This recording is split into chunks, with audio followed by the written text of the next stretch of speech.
Let x comma d be a matrix space and a and b is the subset of x. Then the distance between a and b is denoted by infimum of distance between a comma b is such that a is in capital A and b is in capital B. Now a is equals to singleton x, the distance between the set and the element, which is also defined by infimum of this. Now we have to take the theorem of this. Theorem is that x comma d be a matrix space, then for any x comma y is in capital X, distance between the x comma the set A, x and set A, and y and set A, which is always less than equals to distance between x comma y, right?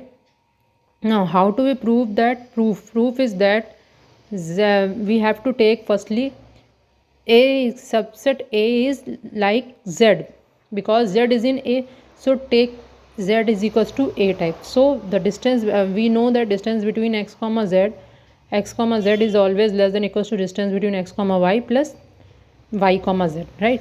So what is the distance, the definition of this distance of x comma a? The distance of x comma a is equals to infimum of distance of x comma z, because z is in capital A. We let this as z is equals to a, right? So it is infimum of distance between x comma z is always less than equals to x comma z is always less than equals to distance between x comma y plus infimum of distance between y comma z. So what is that? This is y comma a by definition. So it will become the distance between x comma a minus distance between y comma capital A, which is less than equals to distance between x comma y. Take it as first equation. Now we have to find out distance of this by theorem. This we have to prove this distance of y comma capital A. This will become infimum of distance of y comma z. What is that? Y comma z is y distance. Y comma z is distance between y comma x plus infimum of distance between x comma z.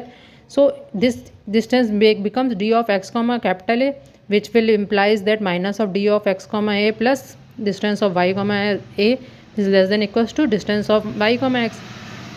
Now this will minus of distance of x comma a minus of distance of y comma a, which is less than equals to d of x comma y. So this will be, we know that distance of x comma y is equals to distance of y comma x. So by first and second equation, equating first and second, this will become distance of x comma a mod minus distance of y comma a mod, which is less than equals to distance of x comma y.